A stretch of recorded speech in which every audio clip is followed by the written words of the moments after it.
Hello बच्चों, आपका इस ऑनलाइन प्लेटफॉर्म में हार्दिक आभार और अभिनंदन है। बच्चों, हम बात कर रहे थे साइंस के अंदर जो हमारा चैप्टर सेकंड था उसके बारे में हमने डिस्कशन किया। ठीक है। उसके अंदर कौन कौन से मेन पॉइंट्स हो सकते हैं उनके बारे में हमने एक एक चीजें, जो भी सॉल्ट फैमिली जैसे मानते हैं, सॉल्ट फैमिली थी, उसके बाद में हमने बहुत सारी चीजें देखी उसके अंदर। ठीक है। यानी कि जो भी चीजें मेन मेन इंपॉर्टेंट चीजें थी उनको मैंने आपको नोट्स के थ्रू सारी चीजें आपके सामने क्लियर कर दी थी। ठीक है। और उम्मीद करता हूं कि आपको वो सारी की सारी चीजें भी आराम से समझ में भी आ चुकी होंगी। देखिए, यहाँ पर अपन बात करें तो मैं अगर अगर एक बार आपको स्टार्टिंग से अगर बताना चाहूं, तो आपको नॉर्मली अगर बात करनी है, तो अगर जो आप मानते हो कि सर किस में से ज्यादा क्वेश्चन पूछे जाएंगे, तो आप ये ध्यान में रखें जो भी मैंने स्लाइड आपको दी है, ठीक है ना, जो भी नोट्स आपको करवाए हैं आपके लिए बहुत ही ज्यादा सफिशियंट है वो। उसके अलावा आपको कुछ भी नहीं पढ़ना है। ठीक है। क्योंकि इतना कोई ज्यादा मैटर नहीं है। ठीक है। साइंस के अंदर जो भी फैक्ट्स होते हैं वो सारे के सारे मैंने आपको सामने रखे हैं। तो उम्मीद करता हूं कि आपने वो सभी फैक्ट्स आराम से समझे भी होंगे। ठीक है ना। तो चलिए आगे इसी कड़ी के अंदर लास्ट में किसी कारणवश से, टेक्निकल इश्यू की वजह से हमने बीच में क्लास छोड़ दी थी। ठीक है ना, छोटी क्लास हुई थी वो। और उसी क्लास को अपन क्या करेंगे, थोड़ा सा कंटिन्यू करेंगे। ठीक है। देखिए, यहां से हम बात करें, एक बार रुको, इसको ये ऑन हो जाए, उसके बाद भी अपन कंटिन्यू करते हैं। मैंने आपको सॉल्ट फैमिली पढ़ाई थी। अब सॉल्ट फैमिली के अंदर क्या क्या चीजें मैंने पढ़ाई थी ये आपने देखा भी होगा। सॉल्ट फैमिली के अंदर सबसे पहले अपन किसका बोला, NaCl पूछा, सोडियम क्लोराइड जिसको बोलते हैं, साधारण नमक जिसको कहा जाता है, उसके बारे में डिस्कशन किया। और वो कच्चे पदार्थ के रूप में किन किन पदार्थों को, किन किन सॉल्ट्स को बनाने में यूज किया जाता है उनके बारे में हमने देखा। उसके बाद में हमने बैंकिंग सोडे के बारे में पढ़ा। बैंकिंग सोडे पढ़ने के बाद में हमने NaOH पढ़ा, सोडियम हाइड्रोक्साइड जिसे कास्टिक सोडा कहते हैं, उस चीज के बारे में डिस्कशन किया। उसके बाद में हमने विरंजक चूर्ण के बारे में देखा, जिसके अंदर उसमें बताया गया था कि पानी की पीने वाले पानी को रोगाणु मुक्त करने के लिए किसका यूज किया जाता है। तो आप ध्यान रखें, किसका यूज किया जाता है, विरंजक चूर्ण का यूज किया जाता है। ठीक है, जिसका रासायनिक नाम कैल्शियम ऑक्सीक्लोराइड था। ठीक है, ये क्वेश्चन पूछा गया है, तो मैं आपके लिए ये बताना चाहूंगा कि ये क्वेश्चन बार बार रिपीट भी हो रहे हैं, इसलिए आप इन पर ध्यान रखें। ठीक है। उसके बाद में हमने पढ़ा, इसमें धावन सोडा पढ़ा। धावन सोडा थोड़ा बीच में रह गया था, उस चीज को अपन कंटिन्यू करेंगे। अभी मैं आपके सामने ये बताऊंगा धावन सोडा। धावन सोडे के बाद में हम क्रिस्टलन का जो जल है उसके एक डेफिनेशन है, कई बार पूछ लेता है कि क्रिस्टलन का जल किसे कहते हैं। उसके बाद में अपन पढ़ेंगे प्लास्टर ऑफ पेरिस, जिसका यूज टूटी हुई हड्डियों को जोड़ने में किया जाता है। जिप्सम से जिसका फॉर्मेशन होता है 373 केल्विन टेम्परेचर पर, जिसको गर्म करने पर ये जिप्सम में बदल जाता है। ये वाली चीजें हम देखेंगे। सॉरी, प्लास्टर ऑफ पेरिस में बदल जाता है, POP। ठीक है। तो ये चीजें अपन देखेंगे, अभी डिस्कशन करेंगे। देखिए यहां पर जो पिछली क्लास में हमने छोड़ा था उसके बारे में अपन थोड़ी सी डिस्कशन कर लेते हैं। पिछली क्लास में हमने छोड़ा किसके, क्या छोड़ा था, धावन सोडा छोड़ा था। देखिए बच्चों, धावन सोडा, अब हम कंटिन्यू करें तो धावन सोडे के बारे में मैं आपके सामने रखूंगा, ये वाली चीजें थोड़ा देख लीजिए। ठीक है, धावन सोडा। तो यहां पर धावन सोडे के अंदर अगर बात करें, देखिए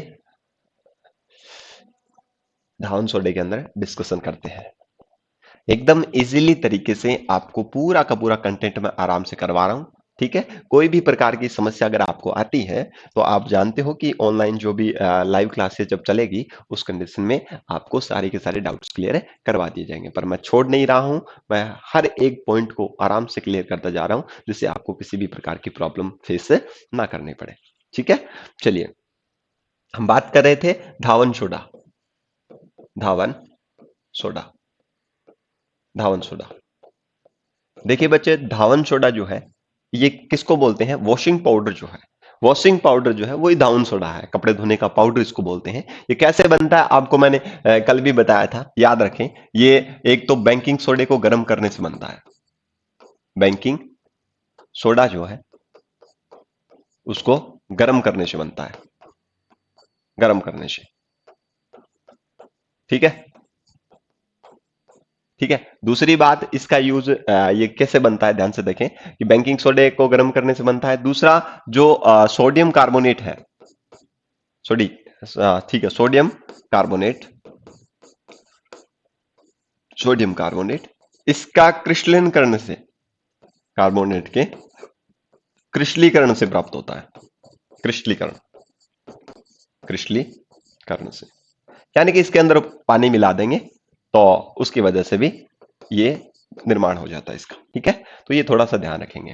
तो बेकिंग सोडे को गर्म करने से प्राप्त होता है, बेकिंग सोडे को गर्म करने से सोडियम कार्बोनेट बनता है, और सोडियम कार्बोनेट को फिर आप वाटर 10 वाटर के मॉलिक्यूल के साथ आप जब इसका रिएक्शन करवाओगे तो उस कंडीशन में आपका धावन सोडा बन जाता है। ठीक है, क्रिस्टलन करने पर बन जाता है।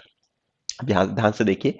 अब मैं बात करूं निर्माण की, आप नॉर्मली ये समीकरण भी लिख सकते हो, Na2CO3 डॉट या फिर प्लस 10H2O। आप ये देखिए ये कहां से आया है, आप सभी जानते हो कि सर ये सोडियम कार्बोनेट जो था, ये तो हमने पिछली क्लास में पढ़ा था कि सोडियम कार्बोनेट किससे आया था, बेकिंग सोडे को गर्म करने से आया था। तो आप ध्यान रखें कि ये सोडियम कार्बोनेट है, सोडियम कार्बोनेट, सोडियम कार्बोनेट।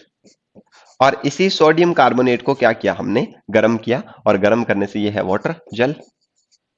इस सोडियम कार्बोनेट को गर्म करने के बाद में ही क्या बना हमारे पास, क्या बना हमारे पास, धावन सोडा बना। और धावन सोडा जैसे ही बनेगा तो इसका फॉर्मूला है Na2CO3 डॉट 10H2। 10 जल के अणु इसके साथ जुड़ जाएंगे और इस पूरे फॉर्मूले को बोल देंगे धावन सोडा, धावन सोडा। ठीक है, समझ आ गई बात। तो ये ध्यान में रखना है। तो धावन सोडे के अंदर क्या याद रखोगे, धावन सोडा बेकिंग सोडे को गर्म करने पर आपके सामने सोडियम कार्बोनेट बनता है, ये सोडियम कार्बोनेट बनेगा ये वाला, और इसके साथ जब जल के अणु जो है वो क्रिस्टलाइज करवाओगे, क्रिस्टलीकरण करेंगे, तो ये धावन सोडा किसमें चेंज हो जाएगा, सॉरी ये सोडियम कार्बोनेट किसमें चेंज हो जाएगा, धावन सोडे में चेंज हो जाएगा। ठीक है, अब इसका यूज अगर देखें तो मेन जो यूज है वो मैं आपके लिए प्रेफर करूंगा कि इसका यूज किसमें किया जाता है। तो इसका जो उपयोग जो है वो जल की स्थायी कठोरता दूर करने में, जल की स्थायी कठोरता दूर करने में, दूर करने में। ठीक है, पानी की जो स्थायी कठोरता जो है उसको दूर करने में किसका यूज किया जाता है, इस धावन सोडे का। तो ये इंपॉर्टेंट है, वेरी वेरी इंपॉर्टेंट है। कई बार एक नंबर के क्वेश्चन में यहां से पूछ लिया जाता है कि जल की स्थायी कठोरता को दूर करने के लिए किस लवण का उपयोग किया जाता है, किस सॉल्ट का यूज किया जाता है। तो आप ध्यान रखें किसका यूज किया जाता है, धावन सोडे का। ठीक है, ये चीज हो गई। अब ये आपको इतना सा मैटर क्या रखना है, याद में रखना है। ठीक है, तो जल की स्थायी, दूसरा अगर यूज देखें तो कपड़े धोने में। ठीक है, कपड़े वॉश करने में, क्लॉथ्स, कपड़े धोने में इसका यूज करते हैं, कपड़े धोने में। बस मैं नॉर्मली ये दो चीजें याद रखो, बहुत है। जल की स्थायी कठोरता को दूर करने में और कपड़े धोने में धावन सोडे का यूज किया जाता है। बनता कैसे है आपको बताया हुआ है, बेकिंग सोडे को गर्म करोगे तो सोडियम कार्बोनेट बनेगा, और सोडियम कार्बोनेट के साथ जब 10 जो जल के अणु जो है जब इसके साथ मिक्स कर दोगे, ठीक है, तो उसके बाद में धावन सोडे का फॉर्मूला बनेगा। ये फॉर्मूला याद रखें, कई बार पूछ लेता है, Na2CO3 sodium carbonate dot 10H2O। अब ये 10H2O क्या चीज है, इसको बोलते हैं क्रिस्टलन का जल। अब क्रिस्टलन का जल की फॉर्मूला अभी मैं बताऊंगा आपको। 10 जो जल के अणु है इसको बोलते हैं क्रिस्टलन का जल, अभी बताऊंगा इसकी डेफिनेशन। ठीक है, समझ आ गई। तो ये वाली चीजें आपको क्या रखनी है, याद रखनी है। इसके अलावा इसके अंदर से कुछ भी नहीं पूछा जाएगा, ध्यान रखें। स्क्रीनशॉट लेना है तो स्क्रीनशॉट ले लीजिए। ठीक है, चलते हैं नेक्स्ट। अब इसके अंदर क्या होगा, ध्यान से सुने।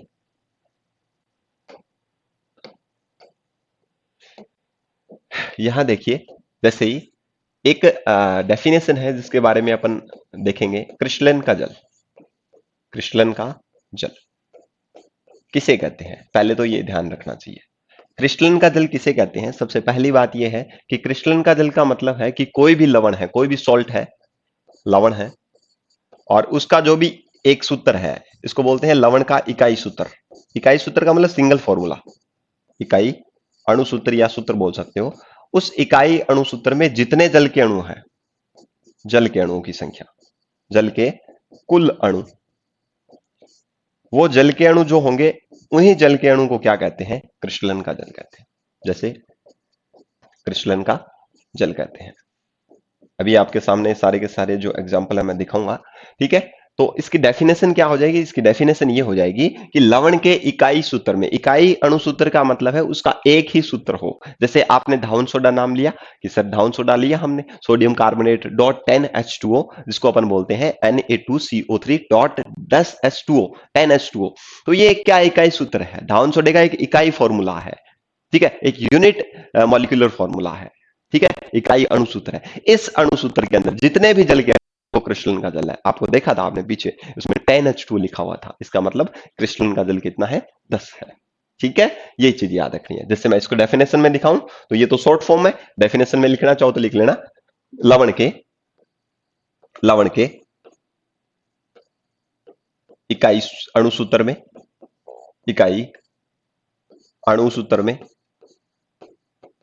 अणुसूत्र में उपस्थित उपस्थित कुल उपस्थित कुल जल के अणुओं की संख्या, जल के अणुओं की संख्या। तो लवण के इकाई सूत्र में जितने जल के अणुओं की जो संख्या होती है उसे अपन क्या बोलेंगे, क्रिस्टलन का जल। एग्जाम्पल देखें, चलिए क्रिस्टलन का जल कहेंगे। उसके बाद में एग्जाम्पल की अगर बात करें तो बेटा एग्जाम्पल क्या होता है, ध्यान से सुनिए। जैसे मैंने लिखा, यहां पर क्या लिखा, देख लीजिए क्या लिखना है यहां पर। यहां हमने लिखा कि सर जो आपने हमें फॉर्मूला बताया था धावन सोडे का Na2, ठीक है, sodium carbonate CO3 dot 10H2O, कि सर आपने जो ये फॉर्मूला बताया है ये भी एक सॉल्ट है, ये लवण है, ये भी क्या एक लवण है। तो ऑब्वियसली आप बता सकते हो कि सर ये लवण तो है, ठीक है, तो ये लवण है, याद रखें ये क्या है, लवण है। ये लवण का एक ही इकाई सूत्र है और इसमें जितने भी जल के अणु हैं तो आप बता दोगे कि सर इसमें 10 जो है जल के अणु जो है वो एक क्रिस्टलन का जल है, क्रिस्टलन जल है। ठीक है, ये धावन सोडे का सूत्र है। ये किसका सूत्र है, सभी बताएंगे, धावन सोडा है, धावन सोडा, जिसका यूज जल की स्थायी कठोरता को दूर करने में किया जाता है। वेरी वेरी इंपॉर्टेंट है जो मैं बता रहा हूं, ध्यान से सुन लीजिए। ठीक है, उसके बाद में सर एक फॉर्मूला और बता देते हैं, जिप्सम। जिप्सम जिप्सम का फॉर्मूला होता है calcium sulphate dot half H2O। ठीक है, तो इसके अंदर जल के अणु कितने हैं, आधा जल का अणु है, तो ये क्या हो जाएगा, क्रिस्टलन का जल, क्रिस्टलन का जल। ठीक है, समझ आ गई बात, तो ये क्रिस्टलन का जल हो गया। तो लवण कोई भी है, उस लवण के अंदर जितने जल के अणु होंगे वो उसका क्या कहलाएगा, क्रिस्टलन का जल कहलाएगा। ठीक है, तो एक बार इसका स्क्रीनशॉट ले लीजिए, उसके बाद में मैं थोड़ा सा आपको और करवा देता हूं कि किस तरीके से आपको ये देखना है। ठीक है, देख लीजिए, स्क्रीनशॉट ले लीजिए आराम से, जिसको लिखना है वो लिख लीजिए। ठीक है, चले एक बार रिवीजन करवा देता हूं। देखिए, रिवीजन करवाने के लिए एक बात ध्यान से सुनिए। यहां पर मैंने बताया आपको कि लवण के एक इकाई सूत्र में जितने भी जल के अणु होंगे, जितने कुल जल के अणु हैं वो क्या कहलाते हैं, क्रिस्टलन का जल कहलाता है। ठीक है, ये आप लोगों को बता दिया। उसके बाद में मैंने बताया कि धावन सोडे का ये फॉर्मूला था, सोडियम कार्बोनेट डॉट 10H2O, तो इसमें 10 जल के अणु है, कुल है जितने भी हैं वो सारे के सारे। उसके बाद में हमने देखा कि जिप्सम के अंदर क्या होता है, calcium sulphate dot half H, sorry sorry sorry sorry बेटा सॉरी, यहां पर 2H2 आएगा।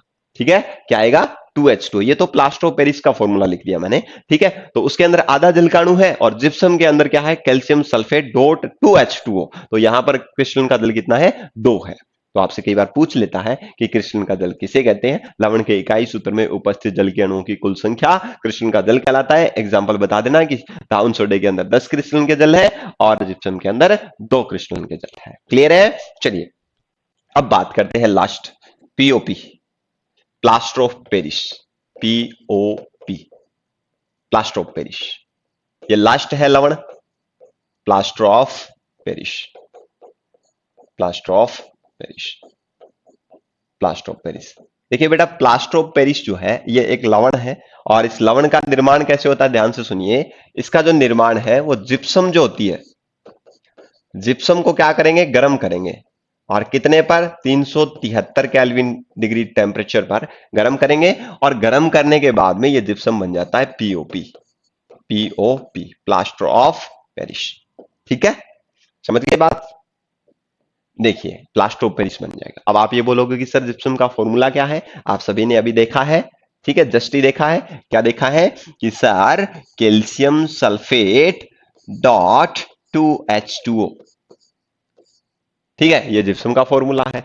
सर आपने अभी बताया कि इसको गर्म करेंगे, इसको क्या करेंगे, गर्म करेंगे, और कितने डिग्री टेम्परेचर पर, 373 केल्विन पर। ठीक है, अब 373 पर जैसे इसको गर्म किया जाता है तो क्या बनेगा, ध्यान रखें, इससे बनेगा, इससे क्या बनेगा, इससे बन जाएगा यहां पर क्या बनेगा, calcium sulphate dot half H2O। क्या बनेगा, हाफ H2O, और प्लस में जो भी डेड जल के जो अणु है वो रिमूव हो जाएंगे। तो इस सूत्र को ही बोलते हैं अपन, क्या बोलते हैं, gypsum, sorry, plaster of Paris, plaster of Paris. तो याद रखें, कई बार फॉर्मूला भी पूछ लेता है, ध्यान रखेंगे, फॉर्मूले तो सभी के याद होने ही चाहिए। प्लास्टर ऑफ पेरिस का फॉर्मूला क्या है, calcium sulphate dot half H2O, जिसको POP कहा जाता है, प्लास्टर ऑफ पेरिस कहा जाता है। इसमें क्रिस्टल का जल आधा है, ठीक है, और इसका अगर नाम देखें, रासायनिक नाम देखें, तो याद रखें, रासायनिक नाम मैं लिख देता हूं, रासायनिक नाम जो है वो इसका है calcium, calcium sulphate, calcium sulphate अर्ध हाइड्रेट, अर्ध, अर्ध या हेमी बोल सकते हो, अर्ध या फिर क्या बोल सकते हो, हेमी हाइड्रेट, हेमी हाइड्रेट, अर्ध या क्या लिख सकते हो, हेमी हाइड्रेट बोल सकते हो। तो इसका रासायनिक नाम है, केमिकल नेम है कैल्शियम सल्फेट, या इसको क्या बोले, कैल्शियम सल्फेट अर्ध हाइड्रेट या कैल्शियम सल्फेट हेमी हाइड्रेट इसको कहा जा सकता है। ठीक है, चलिए नेक्स्ट बात करते हैं इसका उपयोग। कर लोगे सारे, देख लो एक बार ध्यान से। ठीक है, कुछ नहीं है, बस नॉर्मल नॉर्मल याद रखना कि किससे निर्माण होता है और किस तरीके से इसको बनाया जाता है, बस किस तरीके से इसका यूज होता है, बस इतना ही पूछेगा और कुछ नहीं पूछेगा। ठीक है, अब इसका यूज पूछ सकता है। यूज क्या होगा, ध्यान से सुनिए, यूज का मतलब उपयोग। उपयोग क्या है, किस में इसका यूज किया जाता है, तो उपयोग किस में करेंगे, ध्यान से सुने। टूटी हुई हड्डियों को जोड़ने में डॉक्टर क्या करता है, जो प्लास्टर देखा है ना आपने, हड्डियां टूट जाती है उसके ऊपर एक मतलब मोटा सा एक प्लास्टर किया जाता है, ठीक है, यानी कि पट्टी बांध करके उसके ऊपर POP का घोल गिरा जाता है जिससे वो थोड़ा टाइट हो जाता है। ठीक है, हड्डी टूट जाती है उस टाइम देखा होगा आपने, वो प्लास्टर किया होता है, ठीक है, वो उस प्लास्टर ऑफ पेरिस का होता है। तो याद रखें, टूटी हुई हड्डी को जोड़ने के लिए इसका यूज करते हैं। किसमें करते हैं, टूटी हुई, टूटी, इंपॉर्टेंट है ये, टूटी हुई हड्डियों को, हड्डियों को जोड़ने में, टूटी हुई हड्डी को जोड़ने में किसका यूज करते हैं, POP का यूज करते हैं। ठीक है, एक बात ये हो गई। उसके बाद में दूसरा पॉइंट जो है, टूटी हुई हड्डियों को जोड़ने में करते हैं। दूसरी बात, सजावटी सामान बनाने में, बर्तन खिलौने बनाने में, सजावटी सामान बनाने में, ठीक है, सामान बनाने में, जो भी सामान है, खिलौने हैं, ये वाली चीज है, मूर्तियां हैं, ठीक है, जैसे मूर्तियां बना सकते हैं, आपने देखा होगा, ठीक है, मूर्तियां बना सकते हैं, खिलौने बना सकते हैं, खिलौने। तो ये वाली चीजें सारी की सारी किससे बनाई जाती है, POP से बना सकते हैं। तो इसका यूज किस किस में किया जाता है, याद रख लोगे। देखो नॉर्मल सी बात है, प्लास्टर ऑफ पेरिस जो है उसका निर्माण जिप्सम से होता है। जिप्सम का केमिकल फॉर्मूला जो है वो है CaSO4 डॉट 2H2O। जब आप इसको 373 केल्विन पर गर्म करते हो तो कैल्शियम सल्फेट अर्ध हाइड्रेट या हेमी हाइड्रेट बनता है, जिसको अपन प्लास्टर ऑफ पेरिस बोलते हैं। आधे दो थे जल के अणु, उसमें से आधा रिमूव हो जाएगा, डेड रिमूव हो जाएगा। रासायनिक नाम आपको बता दिया, कैल्शियम सल्फेट अर्ध हाइड्रेट या फिर कैल्शियम सल्फेट हेमी हाइड्रेट इसको बोल सकते हैं। टूटी हड्डियों में यूज करते हैं, सजावटी सामान खिलौने बर्तन जो भी है वो सारी की सारी चीजें बनाने में यूज करते हैं। अब देखिए बेटा, आपका ये जो चैप्टर था वो कंप्लीट हो गया है। ठीक है, अब आपको मैं एक एक चीजें बता देना चाहता हूं, ध्यान से सुनेंगे सारे के सारे, कि सर आपने जो भी सॉल्ट बताए उनका एक बार थोड़ा सा रिवीजन करवा दीजिए हमें। तो मैं बता देता हूं, एक हमने पढ़ा NaCl, ठीक है, उसके बाद में हमने क्या पढ़ा, सभी बताएंगे। सबसे पहले NaCl के बारे में बता देता हूं, इसका नाम है sodium chloride, sodium chloride, sodium chloride, ठीक है सर, इसका नाम सोडियम क्लोराइड है। इसे नमक का अम्ल बोलते हैं क्योंकि इससे नमक है, ये नमक का अम्ल, ठीक है, नमक का अम्ल भी कहते हैं इसको। ठीक है, अब ये जो सोडियम क्लोराइड जो है वो किससे बनता है, आप सभी को पता है ये चीज किससे बनता है। ठीक है, आपको बताया था मैंने, प्रबल अम्ल और प्रबल क्षार से बनता है। प्रबल अम्ल किससे बनता है, प्रबल क्षार से बनता है, ये चीज आपको बताई थी मैंने। ठीक है सर, ये तीसरा पॉइंट भी आपने क्लियर कर दिया। ये पहला पॉइंट था, ये दूसरा पॉइंट था, ये तीसरा पॉइंट। उसके बाद में सर इसका यूज किस में करते हैं? खाने के नमक में यूज किया जाता है, ठीक है, या फिर कच्चा पदार्थ के रूप में भी इसका यूज करते हैं। कच्चा पदार्थ यानी कि कुछ लवणों को बनाने में भी इसका यूज करते हैं। कौन कौन से लवण बनाने में? आपको मैंने बताया विरंजक चूर्ण में, विरंजक चूर्ण में, आपको मैंने बताया धावन सोडा में, किसमें? धावन सोडा, बेकिंग पाउडर, धावन सोडा हो गया, बेकिंग सोडा हो गया, बेकिंग सोडा। उसके बाद में sodium hydrogen carbonate, NaOH, sodium hydrogen carbonate के निर्माण में भी इसका यूज किया जाता है, ठीक है। तो बस सिंपली हो गया। सोडियम क्लोराइड है, इसे नमक अम्ल बोलते हैं, प्रबल अम्ल और प्रबल क्षार के अभिक्रिया से बनता है। कच्चा पदार्थ के रूप में इसका यूज करते हैं। किस किन के पदार्थ में, किन किन को बनाने में यूज करते हैं? विरंजक चूर्ण बनाने में, धावन सोडा बनाने में, बेकिंग सोडा बनाने में, सोडियम हाइड्रोक्साइड जिसे कास्टिक सोडा भी कहते हैं, इसके निर्माण में करते हैं। उसके बाद में हमने क्या पढ़ा? ये तो सर पहला था। उसके बाद में हमने 2 नंबर पे पढ़ा, क्या चीज पढ़ी? हमने 2 नंबर पे पढ़ा sodium hydroxide, NaOH, sodium hydroxide. इसका केमिकल नाम नेम क्या है? सभी ध्यान से देखेंगे। केमिकल नेम इसका sodium hydroxide, sodium hydroxide, sodium hydroxide, ठीक है। और उसके बाद में बात करें, इसका अन्य नाम क्या है? कास्टिक सोडा, इसको कास्टिक सोडा बोलते हैं। किससे बनता है? नमक के जलीय विलयन में, नमक का जो जलीय विलयन है उसमें विद्युत धारा डालेंगे तब बनेगा। नमक के जलीय विलयन में विद्युत धारा प्रवाह से, ठीक है, ये बनेगा। नेक्स्ट बात क्या थी? ध्यान से सुने। इसके बाद में इसका यूज किस में करते हैं? तो मैंने मेनली जो मुख्य है वो बता देता हूं। कागज उद्योग में, कागज उद्योग में कर सकते हैं। दूसरी बात मेन जो है वो याद रखें, साबुन और अपमार्जक बनाने में, साबुन व अपमार्जक, ये इंपॉर्टेंट है।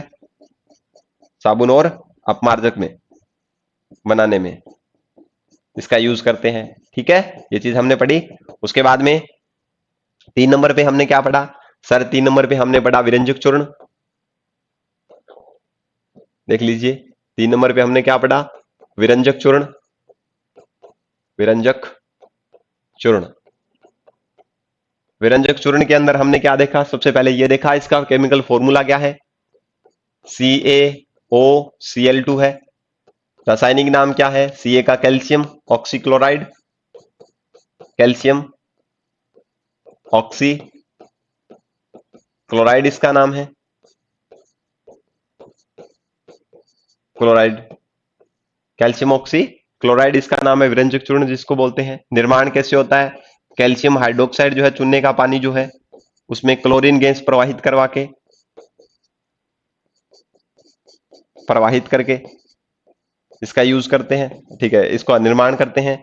यूज किस में करते हैं? अभी बताया मैंने, पीने के पानी को रोगाणु मुक्त करने में, पीने के पानी को जीवाणु मुक्त बोल सकते हो, रोगाणु मुक्त बोल सकते हो, जीवाणु मुक्त करने में इसका यूज करते हैं। एक और मैंने आपको बताया, कपड़ों के विरंजन में भी इसका यूज किया जाता है, ठीक है। इसका यूज किस में करते हैं? कपड़ों के विरंजन में, कपड़ों के विरंजन में, ठीक है, इसका यूज किया जाता है। तो ये थोड़ा सा 3 के बारे में थोड़ा सा देख लीजिए कि किस तरीके से इस यूज होता है। नेक्स्ट, नेक्स्ट हमने किसके बारे में पढ़ा? पांचों बता देता हूं एक बार। बेकिंग सोडा, बेकिंग सोडा जिसे हम खाने का सोडा भी बोलते हैं। फॉर्मूला क्या है इसका? याद रखें, NaHCO3। रासायनिक नाम क्या है? सोडियम बाइकार्बोनेट, सोडियम बाइकार्बोनेट, ठीक है। रिवीजन करवा रहा हूं, ध्यान से देखिए, एक साथ आपको सारी चीजें मिल जाए बस। सोडियम बाई कार्बोनेट है, ठीक है, ये वाली चीज हो गई। उसके बाद में इसको सोडियम बाई कार्बोनेट या सोडियम हाइड्रोजन कार्बोनेट भी बोल सकते हो। निर्माण इसका किससे होता है? निर्माण किससे होता है आप सभी को बता देता हूं। नमक प्लस जल प्लस, ठीक है, कौन सी? Carbon dioxide plus ammonia. इन सभी से क्या बनता है? अमोनियम क्लोराइड बनता है NH4Cl। और प्लस में क्या बनता है? Baking soda NaHCO3। ये चीज करवाई हुई है, ध्यान से देख लीजिए। ठीक है। उसके बाद में जस्ट इसका यूज किस में करते हैं? स्वादिष्ट भोजन बनाने में, स्वादिष्ट भोजन में इसका यूज करते हैं। ठीक है। स्वादिष्ट पकोड़े बनाने में, एक ही बात है वो तो, ध्यान रखें। स्वादिष्ट पकोड़े में, ब्रेड में, पकोड़े में यूज करते हैं। ब्रेड में खमीर उठाने के लिए इसका यूज किया जाता है, देख लेना। अग्निशमन में, अग्निशमन यंत्र में इसका लिक्विड लिया जाता है, ये भी याद रखें। ठीक है। तो दूसरी है एंटा एसिड के रूप में, एंटा एसिड, यानी कि किसके रूप में? एंटा एसिड के रूप में यूज किया पेट की अम्लता को दूर करने में। पेट की अम्लता, पेट की अम्लता को दूर करने में, दूर करने में इसका यूज करते हैं। ठीक है। तो ये वाली चीजें थी, इसके अलावा कुछ नहीं है इसके अंदर। गर्म करने पर कौन सी गैस निकलती है ये याद रखें, शॉर्ट में बता देता हूं। बेकिंग सोडा जो है, आपको रिएक्शन लिखवाई हुई है। बेकिंग सोडा को, सोडा जो है उसको गर्म करेंगे। ठीक है। इसको गर्म करेंगे तो कौन सी गैस रिलीज होती है? पूछ लेगा। CO2, carbon dioxide. और इसी के कारण ब्रेड जो है उसके अंदर क्या हो जाते हैं? सुराग हो जाते हैं। पकोड़े के अंदर क्या हो जाते हैं? वो गैस बाहर निकलती है तो वहां पर सुराग हो जाती है, इससे स्पंजी हो जाते हैं, लचीले हो जाते हैं। क्लियर है? चलिए, उसके बाद में आज हमने जो पढ़े वो चीज आपको पता ही है। धावन सोडा पढ़ा, वो आज देख लिया आपने। उसके बाद में हमने POP पढ़ा, प्लास्टर ऑफ पेरिस पढ़ा। ठीक है। तो इस प्रकार से ये चैप्टर पूरा क्या हो जाता है? कंप्लीट हो जाता है। ठीक है। किस किस को समझ में आया? ठीक है। अब देख लीजिए। ठीक है। ये सारी चीजें हमने क्या कर ली थी? देख ली थी कि किस तरीके से कौन सी चीजें किस प्रकार से हो रही है, ये सारी चीजें हमने एक एक करके देख ली थी। और यहां पर आप एक चीज ध्यान रखें कि जो भी चीज मैंने आपको करवाई है सिर्फ उन पे ज्यादा फोकस करें, क्योंकि वही आपके लिए इंपॉर्टेंट है। हर एक चीज को मैं नोट्स के थ्रू आराम से समझा रहा हूं, आप उस पर फोकस कीजिए। और अपने टारगेट जो है, जो भी आपका जो मेन पर्पज जो है, जिसमें आप साइंस के अंदर अगर अच्छा स्कोर करना चाहते हो, अच्छा उसका मतलब इंप्लीमेंट देना चाहते हो, तो याद रखें कि उसके लिए आपको ये चीजें बहुत ही आराम से समझनी भी होगी और आपको इन चीजों को आराम से पढ़ना भी होगा। ठीक है। कोई दिक्कत है?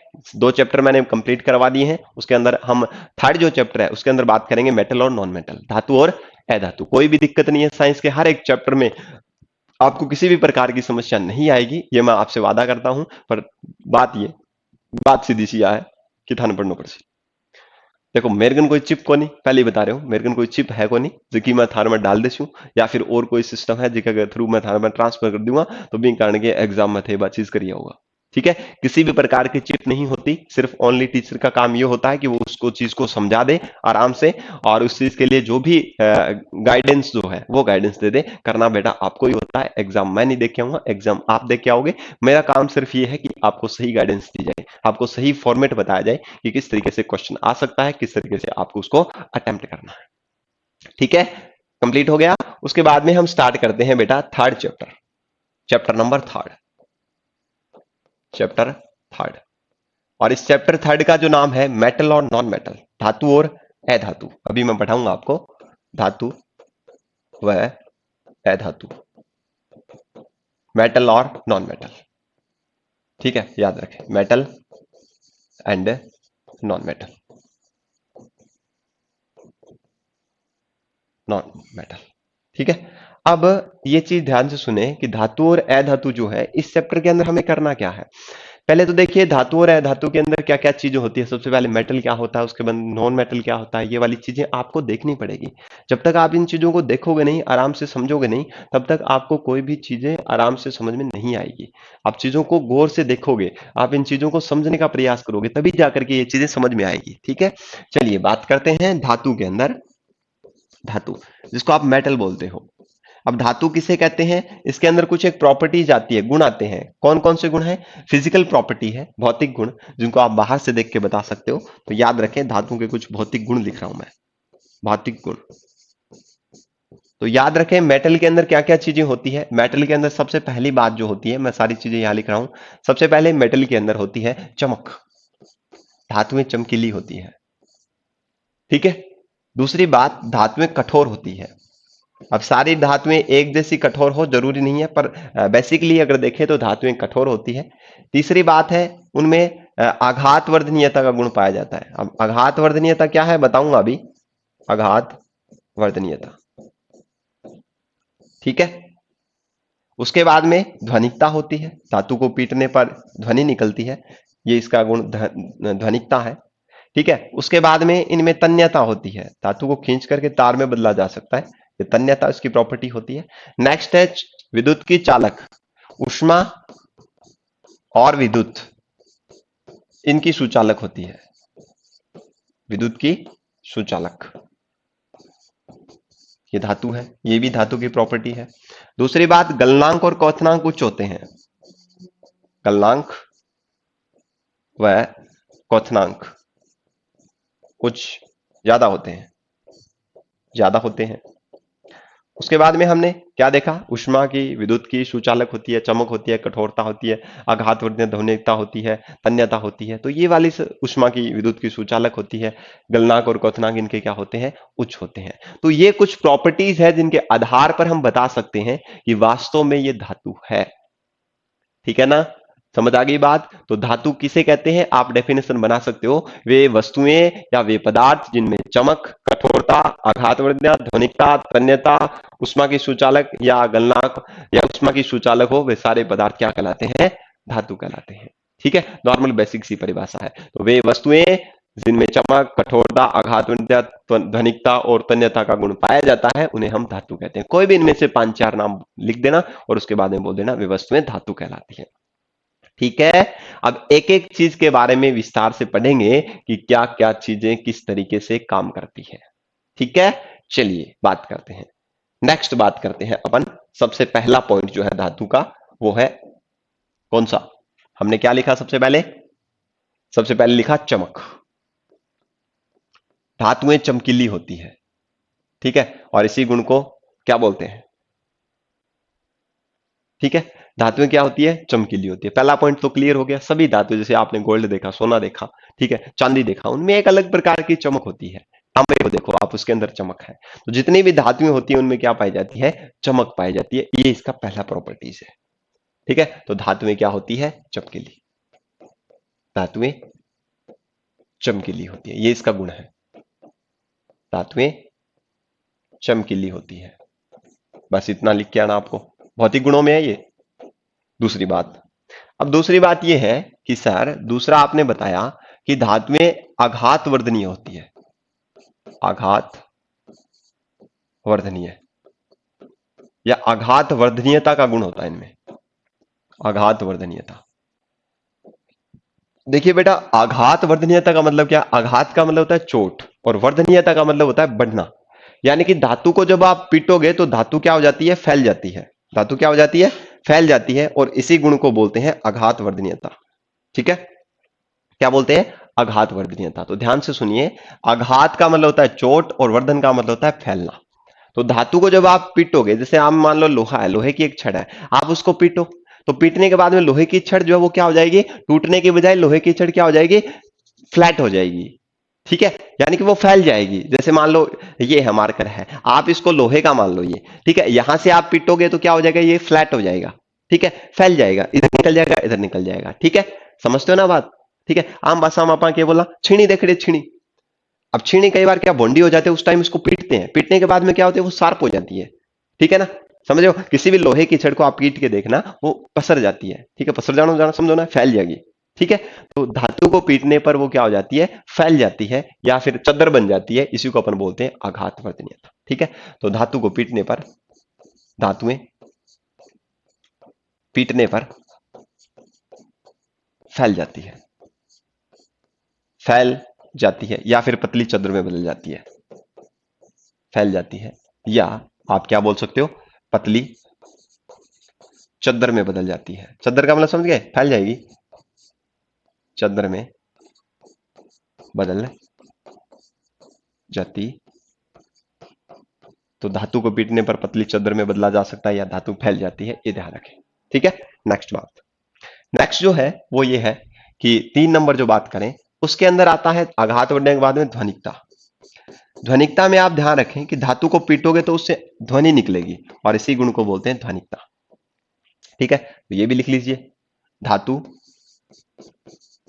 को पीटने पर को पीटने पर ध्वनि उत्पन्न होती है, ध्वनि उत्पन्न होती है और इसी गुण को क्या बोलते हैं, ध्वनिकता। इस गुण को ध्वनिकता कहा जाता है। आप देखना लोहे की छड़ है, लोहे की जो घंटी है, स्कूल के अंदर आप देखते होंगे लोहे की जो घंटी होती है, जब उसके ऊपर जोर से किसी कठोर वस्तु से मारा जाता है तो उससे क्या निकलती है, ध्वनि। इसका मतलब धातुओं में ध्वनि भी पाई जाती है, इसी गुण को ध्वनिकता बोलते हैं। 4 नंबर जो बात है वो हमने देखा तन्यता। तन्यता, ठीक है, डक्टिलिटी। तन्यता क्या चीज होती है, ध्यान से सुनिए। तन्यता का मतलब धातु को खींचकर पतले तार में बदला जा सकता है, धातु को खींचकर पतले तार में बदला जा सकता है, पतले तार में बदला जा सकता है और इस गुण को क्या बोलते हैं, क्या बोलते हैं, तन्यता बोलते हैं।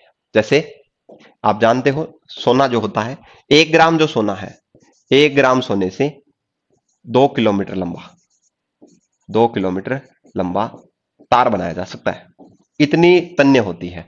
यानी कि 1 ग्राम जो सोना जो है, गोल्ड जो है, 1 ग्राम सोना, ठीक है, तो उसको पीट पीट करके 2 किलोमीटर लंबा क्या बनाया जा सकता है, तार बनाया जा सकता है। तो आप ये खुद सोच के देखिए, इमेजिन करके देखिए, 2 किलोमीटर बहुत लंबा होता है बार, ठीक है। अब इसको क्या करते हैं, इसको पीट पीट करके, यानी कि इसको तन्या खींच खींच करके, पतला कर करके 2 किलोमीटर लंबा तार बनाया जा सकता है। इसका मतलब धातु को खींच करके तार के रूप में भी बदला जा सकता है और इसी गुण को बोलते हैं तन्यता। एक बार दोबारा देख लीजिए, स्क्रीनशॉट ले लीजिए अगर इसको समझ में नहीं आया है। तो पहली धातु की गुण क्या है, सबसे पहले धातुएं चमकीली होती है, ठीक है। आघातवर्धन वाला धातुओं को पीट करके पतली चदर में बदला जा सकता है, इस गुण को आघातवर्धनता कहते हैं। ध्वनिकता का मतलब धातु को जब पीटते हैं तो उससे ध्वनि निकलती है, इस गुण को ध्वनिकता कहते हैं। तन्यता का मतलब धातु को पीट करके तार में बदला जा सकता है, इसको तन्यता कहते हैं। 1 ग्राम जो सोना है उसे खींच करके या उसको पीट पीट करके 2 किलोमीटर लंबा वायर बनाया जा सकता है, यह तन्यता का उदाहरण है, ठीक है। चलिए बात करते हैं नेक्स्ट तन्यता के बाद में, ठीक है। तन्यता के बाद में क्या चीज आएगी बताओ, ठीक है। ये चीज हो गई। तन्यता के बाद में एक चीज और आती है, ध्यान रखें, ध्वनिकता हो गई, तन्यता हो गई, उसके बाद में ऊष्मा और विद्युत की सुचालक। ऊष्मा की सुचालक होती है, जैसे कैसे मैं बता देता हूं अभी। सुचालक एक प्रैक्टिकल करना आप कभी, जैसे मान लो आप एक किसी भी एक लोहे की छड़ लेना और इस वाले हिस्से पर क्या लगा देना, मोम लगा देना। ध्यान से सुनिए, मोम लगा देना, ठीक है। जैसे एक प्रैक्टिकल बता रहा हूं मैं, बेसिकली मोम लगा दिया यहां पर, ठीक है। और इधर वाली साइड से आपने यहां से क्या किया, इसको गर्म किया। यहां से एक बर्नर लिया और इस बर्नर से आपने इसको क्या कर दिया, गर्म कर दिया, ठीक है।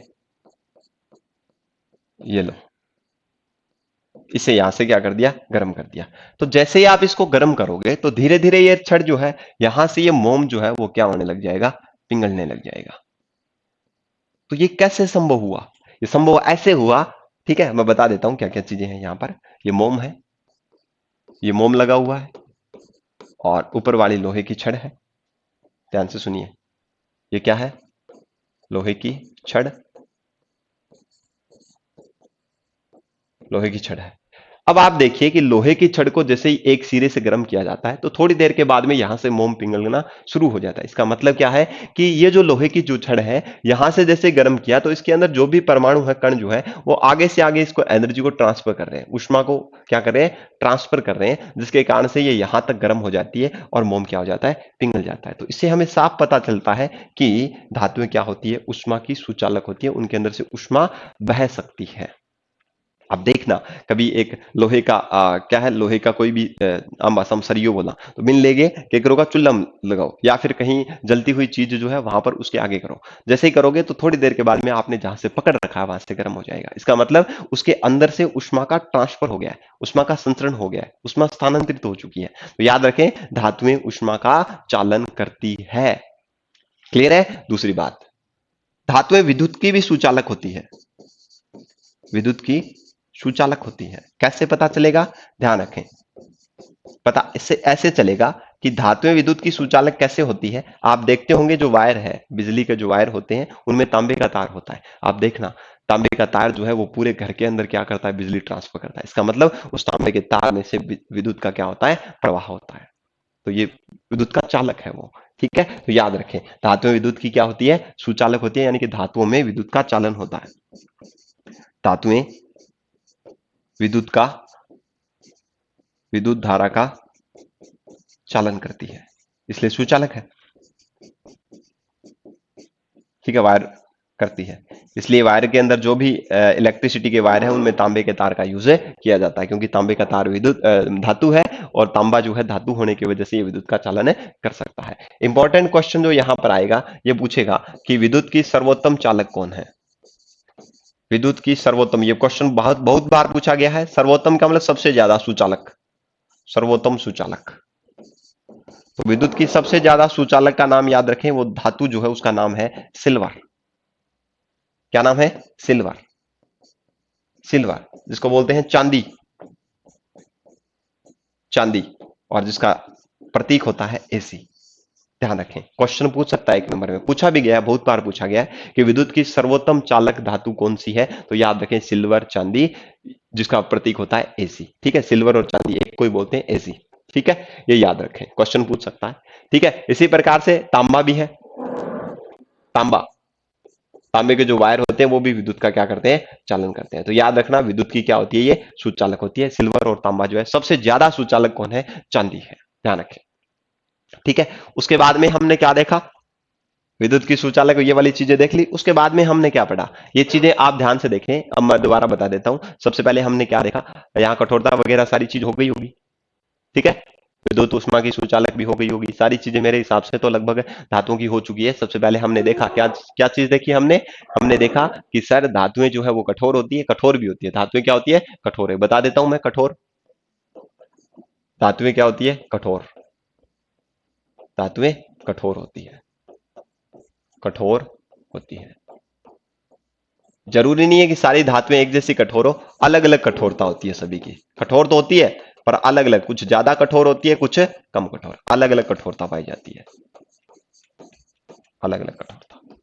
ठीक है, पर धातुएं वास्तव में बेसिकली अगर देखें, अधिकांशतः धातु क्या होती है, कठोर होती है। ठीक है, तो एक बार दोबारा से इसका रिवीजन कर लेते हैं, ध्यान से सुनिए। यहां पर हमने देखा सबसे पहले चमक, धातुओं में चमक पाई जाती है, चमकीली होती है। आप चांदी चांदी या फिर लोहे उसको सॉरी उसमें देख सकते हो, चांदी और जो गोल्ड जो है उसमें आसानी से आप देख सकते हो, उसमें चमक पाई जाती है। आघात वर्धन मतलब धातु को जब आप चोट मारोगे तो वो फैल जाती है, यानी कि पतली चदर में बदल जाती है। इस गुण को आघात वर्धनीयता कहते हैं। ध्वनिकता का मतलब धातु को पीट करके ध्वनि, यानी कि ध्वनि उत्पन्न होती है धातु को पीटने से, इस गुण को ध्वनिकता कहते हैं।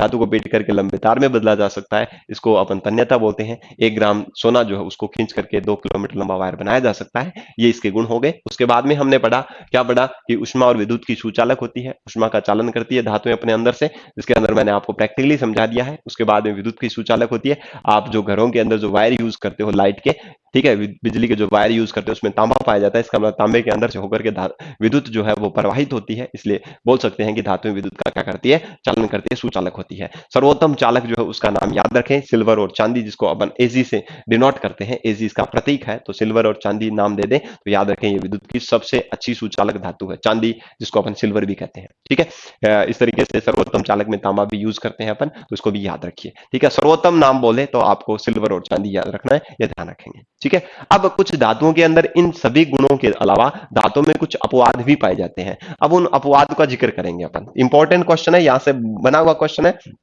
ध्यान रखेंगे। स्पेशल नोट करके लिखेंगे धातुओं में, स्पेशल नोट, स्पेशल नोट। तो स्पेशल नोट करके क्या लिखेंगे, ध्यान से सुनिए। धातु सभी क्या होती है, कठोर होती है। ठीक है, मैंने आपको बताया, पर अपवाद है, ये अपवाद है, याद रखें। Hg, मरकरी,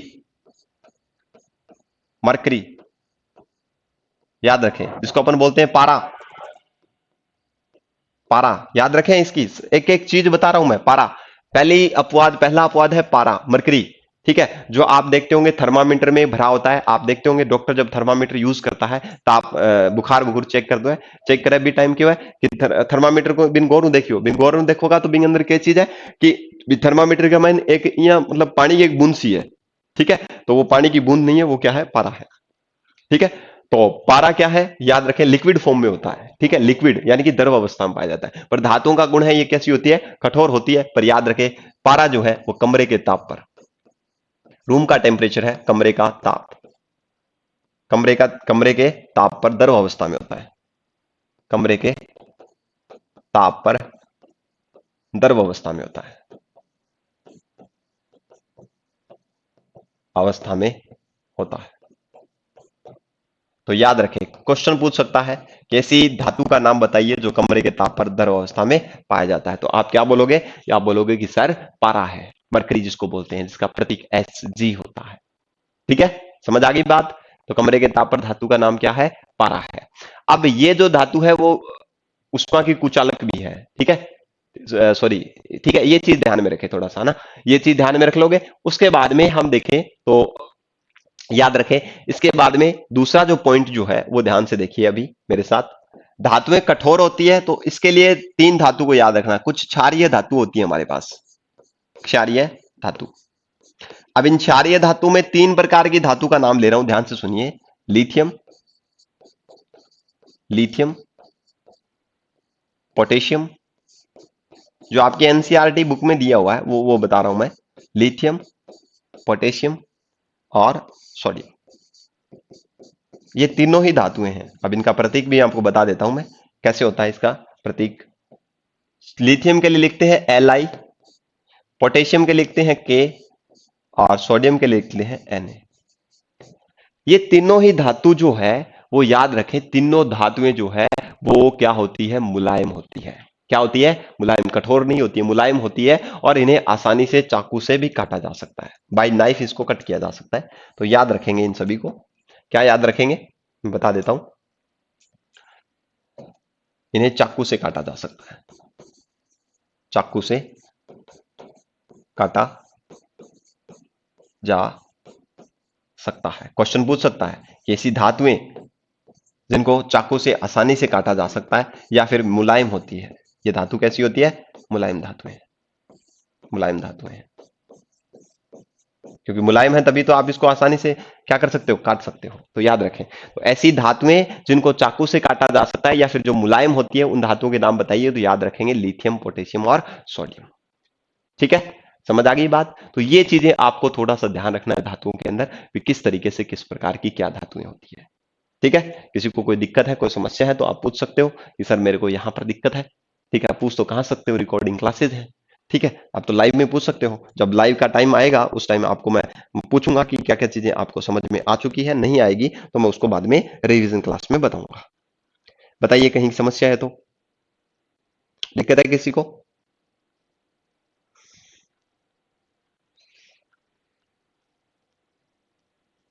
हो गया, ठीक है। अब देखिए, अब उसके बाद में एक अपन और पॉइंट देखते हैं। आपको मैंने एक चीज बताई कि गलनांक और क्वथनांक भी ज्यादा होते हैं। धातुओं के गलनांक और क्वथनांक क्या होते हैं, ज्यादा होते हैं। तो ध्यान से यहां से देखिए, धातुओं के गलनांक और क्वथनांक ज्यादा होते हैं, परंतु गैलियम और सीजियम, गैलियम और सीजियम याद रखें, गैलियम और सीजियम, गैलियम और सीजियम जो है, ठीक है, ये दोनों धातुएं जो है, ये धातुएं जो है उनके गलनांक और क्वथनांक कम होते हैं, गलनांक कम होता है। यानी कि गलनांक का मतलब होता है कि थोड़े से टेम्परेचर पर, वो कम से कम ताप जिस पर पिघल जाए, कोई वस्तु पिघल जाए, वो गलनांक होता है। इसका मतलब इनको ज्यादा ताप देने की जरूरत नहीं है, थोड़े से ताप पर ही ये क्या हो जाते हैं, पिघल जाती है। यानी कि हथेली पर रखने पर ही पिघल जाती है, ये इंपॉर्टेंट है। हथेली पर रखने पर पिघल जाती है, रखने पर पिघल जाती है, पिघल जाती है, याद रखें।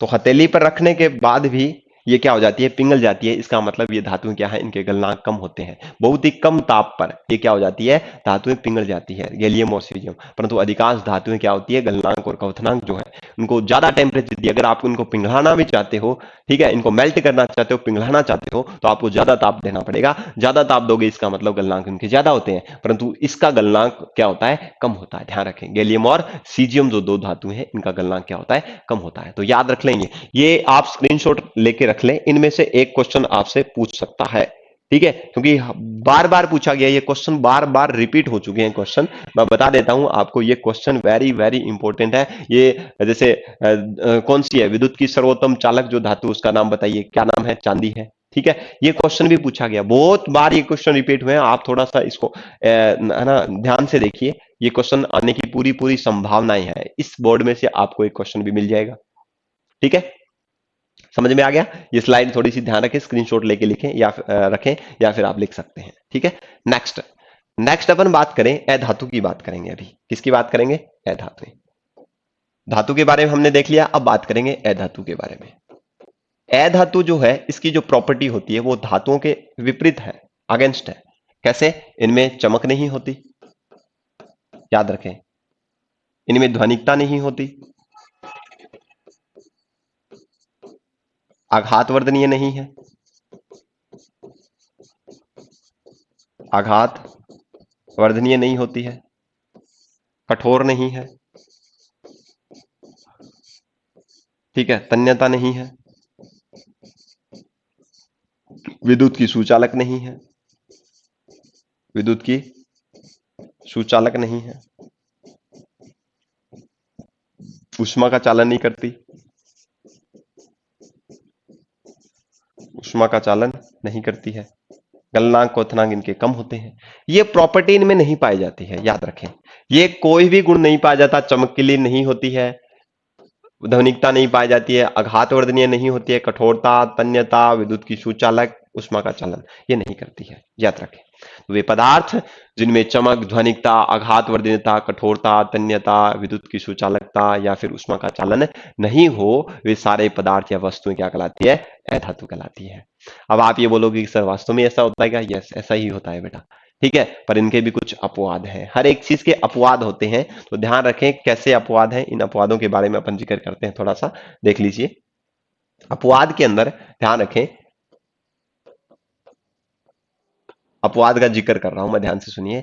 आपको मैंने बताया कि धातुएं चमकीली नहीं होती है, बेटा ध्यान रखें, आयोडीन एक अधातु है, आयोडीन ये एक अधातु है, फिर भी अपवाद है, चमकीला होता है। क्या होता है ये, आयोडीन क्या होती है, चमकीली होती है, याद रखें, आयोडीन चमकीला होता है, चमकीला होता है, ध्यान रखें, अपवाद है।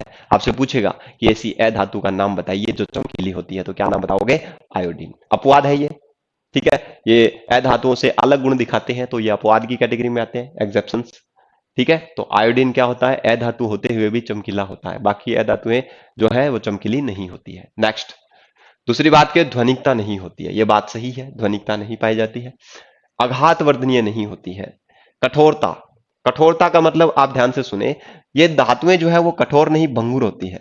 अधातुएं क्या होती है, भंगुर प्रकृति की होती है, भंगुर। जैसे अगर बात करूं, भंगुर की बात करूं, तो ये अलग अलग, ये ठोस, द्रव्य, गैस तीनों रूप में पाई जाती है। क्या है ये अधातुएं, क्या होती है, देखिए ध्यान से, मैं लिख देता हूं यहां पर। अधातु जो है, याद रखें, ये ठोस रूप में भी पाई जा सकती है, ये द्रव रूप में पाई जाती है, कुछ एक की बात कर रहा हूं, द्रव या फिर गैस, इन तीनों रूपों में पाई जाती है, ठीक है। जरूरी नहीं है ये कठोर हो, ठोस, द्रव, गैस तीनों रूपों में ये पाई जाती है, याद रखें। अधातुओं में ठोस जो है, याद रखें, हीरा एक अपवाद है, हीरा जो है, हीरा प्रकृति का सबसे कठोर पदार्थ है। क्वेश्चन पूछेगा कई बार, पिछले वाली स्लाइड में मैंने बताया था, प्रकृति का सबसे कठोर पदार्थ, यह अपरूप है कार्बन का, और कार्बन क्या एक अधातु है, ठीक है। सबसे कठोर पदार्थ, प्रकृति का सबसे कठोर पदार्थ कौन है, हीरा है, और हीरा क्या होता है, कठोर होता है, हीरा क्या होता है, कठोर होता है। ये बना हुआ किससे है, ये अपरूप है, अपरूप का मतलब कार्बन जो है वो जुड़ जुड़ करके नई स्ट्रक्चर बनाते हैं, इनको अपरूप बोलते हैं। तो याद रखें ये कार्बन का है, और कार्बन क्या है, कार्बन अपर रूप है ये, कार्बन का दूसरा रूप, इसकी अलग ज्यामिति है। ठीक है, तो हीरा कार्बन का अपरूप है, कार्बन एक अधातु है, इसलिए हीरा जो है वो विद्युत का सॉरी, हीरा क्या होता है, कठोर होता है, पर धातुएं कठोर, अधातुएं कठोर नहीं होती है। तो कार्बन का अपरूप है, कार्बन से बना हुआ है हीरा, तो ये क्या है, कठोर होता है। याद रखें, हीरा क्या होता है, कठोर होता है। और ये क्या होता है, लिख दिया आपको, प्रकृति का सबसे कठोर पदार्थ है। दूसरी बात आप देखें, द्रव्य एक अधातु है जिसका नाम है ब्रोमीन। ब्रोमीन, ये ब्रोमीन द्रव अवस्था में पाई जाती है। इंपॉर्टेंट क्वेश्चन है, पूछ लेगा, ऐसी अधातु जो द्रव अवस्था में पाई जाती है, तो याद रखें इसका नाम क्या है, ब्रोमीन है। क्या नाम है, ब्रोमीन। वह अधातु जो द्रव अवस्था में पाई जाए, अधातु की बात कर रहा हूं, वह अधातु जो द्रव अवस्था में पाई जाती है वो क्या कहलाती है, ब्रोमीन कहलाती है। ठीक है, याद रख लोगे, ये चीजें ध्यान में रखनी है थोड़ी सी। अब एक चीज बता देता हूं मैं, थोड़ा सा हीरा के अंदर कार्बन बताता हूं, देखिए ध्यान से। कार्बन के अपर रूप है, कार्बन कार्बन जुड़ करके आपस में अलग अलग स्ट्रक्चर बनाते हैं, जिनमें एक है हीरा और एक है ग्रेफाइट। ये दोनों ही इसी के रूप हैं, हीरा और ग्रेफाइट। आप ये चीज देखिए, ग्रेफाइट में भी कार्बन है, हीरे में भी कार्बन है। यहां से आप एक चीज नोट कीजिए कि हीरा जो होता है उसमें ये क्या होता है, कठोर होता है। हीरा क्या होता है, कठोर, और विद्युत का होता है कुचालक। विद्युत का क्या होता है, कुचालक। विद्युत का, विद्युत कुचालक है, विद्युत का चालन नहीं करता है, कठोर होता है, विद्युत का कुचालक होता है। ठीक है, ये कार्बन का अपरूप है। ठीक है, इसी प्रकार से ग्रेफाइट जो है ये अधातु है, परंतु विद्युत की सुचालक होती है। विद्युत की क्या होती है, सुचालक। विद्युत की सुचालक, विद्युत की सुचालक। याद रखें कि ऐसी अधातु का नाम बताइए जो विद्युत की क्या होती है, सुचालक होती है, तो आप बताओगे ग्रेफाइट। प्रकृति का सबसे कठोर पदार्थ क्या है, हीरा। ऐसी अधातु जो द्रव अवस्था में पाई जाती है, ब्रोमीन। ऐसी अधातु जो चमकीली होती है उसका नाम क्या है, आयोडीन। तो इस स्लाइड को भी थोड़ा सा ध्यान दे लीजिए, अधातुओं की प्रॉपर्टी है, आपसे यहां से क्वेश्चन भी पूछने की पूरी पूरी संभावना रहती है। ठीक है, एक बार स्क्रीनशॉट लीजिए सभी, सारे के सारे स्क्रीनशॉट ले लीजिए भी, किस प्रकार से क्या क्या चीजें आपको याद करनी है, क्या क्या चीजें इसमें आनी चाहिए, वो ध्यान से देख लीजिए। ठीक है, तो उम्मीद करता हूं कि आपको ये सारी की सारी चीजें जो है वो क्लियर है, हो चुकी होगी। एक बार बेटा अगर आपको रिवीजन करना है तो आपको रिवीजन मैं करवा देता हूं, ध्यान से सुनिए। इसी चैप्टर का धातुएं, धातु ऐसी वे पदार्थ जो चमक, जिनमें चमक पाई जाती हो, जो कठोर हो, आघात वर्णीय हो, ध्वनिकता हो, तन्यता पाई जाती हो, उष्मा विद्युत की सुचालक हो, गलनांक और क्वथनांक जिनके उच्च हो, उन्हें हम क्या बोलते हैं, धातु बोलते हैं। दूसरी बात अगर हम यहां पर करें, तो आपको मैंने बताया कि चमक का मतलब धातु चमकीली होती है, आपको बताया सोना है, ठीक है, चांदी है, ये चमकीली होती है। आघात होने धातु को पीटने पर चद्र बनाई जा सकती है। ध्वनिकता, धातु को पीटने पर ध्वनि उत्पन्न होती है, इसको ध्वनिकता बोलते हैं। तन्यता, धातु को खींच करके लंबा तार बनाया जा सकता है, इसको तन्यता बोलते हैं। 1 ग्राम सोने को जब आप खींचोगे या फिर पीट करके उसको क्या करते हैं, 2 किलोमीटर लंबा तार है बना सकते हैं, इसको उनको तन्यता कहते हैं। उसके बाद में बात करें, आप देखते हो उष्मा की सुचालक होती है। आप किसी भी लोहे की छड़ पे एक सिरे पर मोम लगा करके अगर आप इसको गर्म करते हो, तो आप देखोगे कि कुछ समय के बाद में मोम क्या हो जाता है, पिघल जाता है। इसका मतलब इसके अंदर से उष्मा का क्या हुआ है, चालन हुआ है। विद्युत की सुचालक होती है, विद्युत धारा इसके अंदर से प्रवाहित हो सकती है। आप देखते हो कि घरों के अंदर जो भी इलेक्ट्रिसिटी के वायर होते हैं, विद्युत विद्युत के जो तार होते हैं, उनमें तांबे का तार लगा होता है। तांबा क्या होता है, एक प्रकार की धातु है। ठीक है, इसका मतलब धातु विद्युत का चालन कर सकती है। विद्युत की सर्वोत्तम चालक की अगर बात करें तो वो सिल्वर है, चांदी है, जिसका प्रतीक चिन्ह है एजी। ठीक है, धातुएं कठोर होती है, पर उनकी कठोरता अलग अलग होती है, किसी कोई कम कठोर होती है, कोई ज्यादा कठोर होती है। दूसरी बात करें, स्पेशल नोट में आपको मैंने लिखवाया कि एजी जो है, एजी एजी यानी कि जो मरकरी जो है, पारा जिसको बोलते हैं, कमरे के ताप पर द्रव अवस्था में पाया जाता है। क्षारीय धातु लिथियम, सोडियम या फिर पोटेशियम जो है, ये तीनों जो है वो चाकू से आसानी से इनको काटा जा सकता है। ये तीनों ही कौन सी धातु है, मुलायम धातु है। गैलियम, सीजियम ऐसी धातु है जिनका गलनांक जो है वो कम होता है, हथेली पर रखने पर ये क्या हो जाते हैं, पिघल जाते हैं। ये भी याद रखेंगे। नेक्स्ट बात करें, यहां से अधातु में ये सारी प्रॉपर्टीज नहीं पाई जाती है, अपवाद याद रखेंगे। आयोडीन अधातु है, फिर भी चमकीला होता है। दूसरी बात, कार्बन के अपरूप 2 प्रकार के होते हैं, एक होता है हीरा और दूसरा होता है ग्रेफाइट। तो हीरे के अंदर क्या चीज होगी, हीरा कठोर होता है, ठीक है, प्रकृति का सबसे कठोर पदार्थ हीरा है, और विद्युत का क्या होता है, ये कुचालक होता है। दूसरी बात करें ग्रेफाइट, ग्रेफाइट एक अधातु है, फिर भी विद्युत का क्या करती है, चालन करती है, विद्युत की सुचालक है। नेक्स्ट बात करें, अधातुओं में ठोस, सबसे ज्यादा ठोस हीरा है। अधातुओं में द्रव अवस्था में पाए जाने वाली अधातु का नाम बताओ तो ब्रोमीन याद रखेंगे। ये वाली चीजें जो है, ये सारी स्लाइड आप याद रखेंगे। तो उम्मीद करता हूं कि आपको ये वाला वीडियो अच्छा लगा होगा। बेटा आराम से पढ़ते जाइए, कोई दिक्कत नहीं है, कोई समस्या नहीं है। जो मैं करवा रहा हूं आपके लिए ज्यादा इंपॉर्टेंट क्या चीज है, ये नोट्स। जो मैं आपके सामने दे रहा हूं। ये नोट्स बहुत ज्यादा इंपॉर्टेंट है। आप इन नोट्स को अगर आराम से अगर अपनी कॉपी में लिखोगे, मेरे साथ नोट डाउन करते जाओगे, तो बेटा आपको दुनिया की कोई ताकत ऐसी नहीं है जो आपको नंबर लेने से रोक सके। मेरे साथ ऐसे ही जुड़े रहोगे, ऐसे ही मेरे साथ पढ़ते रहोगे, मेरी बातों को सुनते रहोगे, तो आपको एक ना एक दिन, ठीक है, जो भी आपको जैसे ही एग्जाम होगा, एग्जाम से पहले ही महीने 2 महीने तक आपको इतना कॉन्फिडेंस आ जाएगा कि आपको साइंस का जो भूत जो है वो खत्म हो जाएगा। ठीक है, तो आराम से पढ़ते जाइए, आराम से इत्मीनान से खाइए पिए, मौज करिए, पूरा एंजॉय कीजिए जितना हो सकता है। पर मेरी इन क्लासेस के साथ आप जुड़े रहिए। जितना आप जुड़े रहोगे उतना ही ज्यादा आपको फायदा होगा, एग्जाम में उतना ही ज्यादा आप गेन कर पाओगे, नंबर गेन कर पाओगे, जिसके द्वारा आपका रिजल्ट जो है वो शानदार रहेगा। ठीक है, तो इन्हीं उम्मीद के साथ कि आप सभी को ये वीडियो अच्छा लगा होगा, और इसी उम्मीद के साथ कि आप बेटर कर रहे होंगे और बेटर करोगे भी, ये उम्मीद करता हूं। ठीक है, तो मिलते हैं नेक्स्ट वीडियो में। जय हिंद, जय भारत।